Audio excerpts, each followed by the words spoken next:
Hello friends, welcome to smartvantillu. అందరూ ఎలా ఉన్నారండి? బాగున్నారు కదా? ఇవాళ ఈజీగా హలీం ఎలా చేసుకోవాలో చూద్దాం. ప్రాసెస్‌కి ముందుగా బార్లీ 2 స్పూన్లు, మినపప్పు, కందిపప్పు, శనగపప్పు, ఎర్ర కందిపప్పు 2 స్పూన్లు తీసుకున్నానండి. కొంచెం జీడిపప్పు, బాదం పప్పు, ఇంకా 2 స్పూన్లు పుచ్చగింజలనమాట. ఇది ఆప్షనల్, మీకు ఇష్టమైతే వేసుకోండి, లేకపోతే స్కిప్ చేసేసుకోండి. మసాలాకొస్తే ధనియాలు ఒక 3 స్పూన్లు తీసుకున్నాను. నువ్వులు 2 స్పూన్లు తీసుకున్నాను. తోక మిరియాలు హాఫ్ స్పూను, యాలుక్కాయలు, లవంగాయలు, ఇంకా దాల్చిన చెక్క, దాంతో పాటు షాజీరా, జీలకర్ర. 300 గ్రామ్స్ పెరుగు, 300 ఎంఎల్ పాలు, 300 గ్రామ్స్ మటన్, ఇంకా హాఫ్ కప్పు 100 గ్రామ్స్ ఉంటుందండి ఎర్ర గోధుమ రవ్వ. మీరు ఈ ప్లేస్‌లో బన్సీ రవ్వ అని దొరుకుతుంది, యెల్లోది, అదైనా వేసుకోండి. ముందుగా పాన్ పెట్టుకొని ఇవన్నీ పప్పులు డ్రై రోస్ట్ చేసుకోవాలండి. సిమ్‌లో పెట్టుకొని బాగా స్లోలో 5-7 మినిట్స్ వేయించుకోవాలి. బార్లీ కూడా వేసేసుకొని పప్పులతో పాటు చక్కగా వేయించుకోండి. అది మనకి తెలిసిపోతుంది, మంచి స్మెల్ వస్తూ ఉంటుందనమాట వేగింది అని చెప్పి. పప్పు కూడా లైట్‌గా కలర్ మారుతుందండి. తర్వాత మనం మసాలా ఉన్నాయి గదా! ధనియాలు, జీలకర్ర, షాజీరా మొత్తం మసాలాలన్నీ ఒక్కసారే వేసేసుకోవచ్చు. చక్కగా వీటిని గూడా 3-4 నిమిషాలు వేపించుకుందాం. హలీం అనేది మంచి ప్రోటీన్ ఫుడ్ కనుక రంజాన్ సీజన్‌లోనే కాదండి, అప్పుడప్పుడు గూడా మనం చేసుకుంటూ తింటూ ఉంటే గనక పిల్లలకి చాలా మంచిది.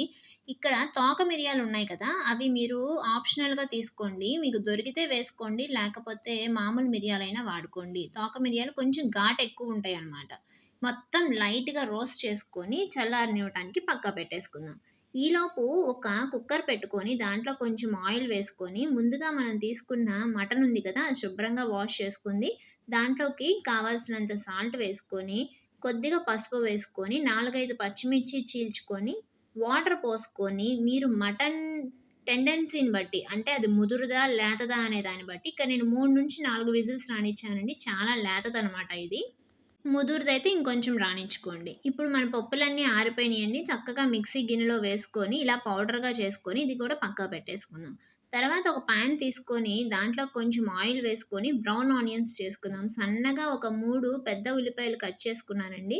బ్రౌన్ ఆనియన్స్ అనేది చాలా మంచి టేస్ట్‌నిస్తుంది గదా హలీంలోకి. సిమ్‌లో పెట్టుకొని 15, 20 నిమిషాలు టైం పడుతుందండి మనకి బ్రౌన్ ఆనియన్స్ రెడీ అవ్వటానికి. చాలామంది షాలో ఫ్రై కన్నా డీప్ ఫ్రై చేస్తారు, అది మీ ఆప్షన్ అనమాట.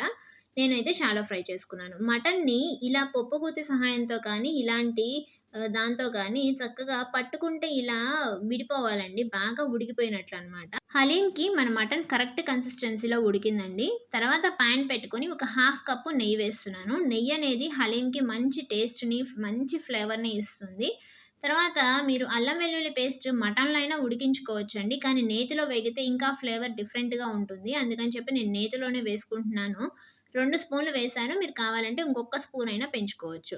తర్వాత ఉడకబెట్టుకున్న మటను మొత్తం వాటర్‌తో సహా ట్రాన్స్‌ఫర్ చేస్తున్నాను. ఒక 3 పచ్చిమిర్చి మళ్ళీ వేసుకుంటున్నానండి. కొద్దిగా పుదీనా వేస్తున్నాను. ఇందాక మనం చేసి పెట్టుకున్న పౌడర్ ఉంది కదా! అది కూడా వేసుకొని, ఫ్రెష్ గులాబీ రేకులు మా చెట్టువేనండి ఇవి, ఫ్రెష్ వేస్తున్నాను. మీరు ఇది దొరకని పక్షంలో 3-4 స్పూన్లు రోజ్ వాటర్ అయినా లాస్ట్‌లో యాడ్ చేసుకోవచ్చండి. ఇప్పుడు మొత్తం ఒకసారి మిక్స్ చేసుకొని 2 గుప్పెళ్ళు బ్రౌన్ ఆనియన్స్ వేస్తున్నాను. ఇది మొత్తం ఉడకటానికి 3 పెద్ద కప్పులు వాటర్ పోసుకోవాలండి. ఇది బాగా ఉడకాలనమాట. ఒక అరగంట టైం పడుతుంది. ఇది మొత్తం కలవదండి, ఎందుకంటే పప్పుల పౌడర్ గనక అక్కడక్కడ ఉండలుండలుగా తగులుతూ ఉంటుంది. సో, ఇలాంటి దాని సహాయంతో లేదా పప్పు గుత్తితో అయినా సరే చక్కగా మెదుపుకుంటూ అంతా కలిసేలాగా ఈక్వల్‌గా కలుపుకొని, దాంట్లోనే కొంచెం కొత్తిమీర వేసుకొని 20-30 నిమిషాలు సిమ్‌లో పెట్టుకొని, మూత పెట్టుకొని మధ్య మధ్యలో తిప్పుకుంటూ ఉండాలండి, లేకపోతే అడుగు పట్టేస్తుంది. అప్పుడు టేస్ట్ అనేది మారిపోతుంది. ముందు పలచగానే ఉంటుందండి, ఉడికేసరికి చిక్కబడుతుందనమాట. ఎందుకంటే పప్పులు కదా మనం ఎక్కువ వేసుకుంది, అందుకని. ఇది నెయ్యి పైకి ఇలా తేలుతుందండి. చూసారా ఎంత తిక్కగా వచ్చిందో?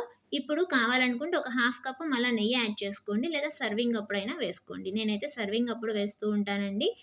సర్వ్ చేసుకొని కొంచెం బ్రౌన్ ఆనియన్స్ వేసుకొని, దాంతో పాటు జీడిపప్పులు, నెయ్యి అనేది బాగా పడుతుంది. బ్రౌన్ ఆనియన్స్ టేస్ట్ గూడా హలీంకి చాలా మంచి ఫ్లేవర్‌ని, టేస్ట్‌ని ఇస్తుంది గదా!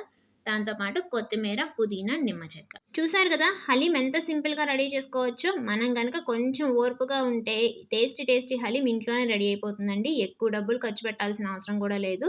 ఈ సీజనే కాదండి, ఎప్పుడైనా సరే పిల్లలకి హలీం అనేది చాలా మంచి ఫుడ్ అనమాట. ఎదిగే పిల్లలకి మంచి ప్రోటీన్ కోసం, బాడీ బిల్డింగ్ కోసం మంచిగా హెల్ప్ చేస్తుంది. ఇంకా రెసిస్టెన్స్ గూడా బాగా ఉంటుందనమాట. అప్పుడప్పుడు తినిపిస్తే చాలా మంచిది. ప్రోటీన్ రిచ్ ఫుడ్ కనుక. నచ్చిందా వీడియో? నచ్చితే గనక లైక్ చేసి షేర్ చేయండి. మీకెలా వచ్చిందో కామెంట్ సెక్షన్‌లో తప్పకుండా కామెంట్ చేయటం మాత్రం మర్చిపోకండి. ఛానెల్‌ని ఫస్ట్ టైమ్ చూస్తుంటే సబ్స్క్రైబ్ చేసుకొని పక్కనే ఉన్న బెల్ బటన్‌ని ప్రెస్ చేయండి. మీ సపోర్ట్ చాలా బాగా ఇస్తున్నారండి. Thank you friends.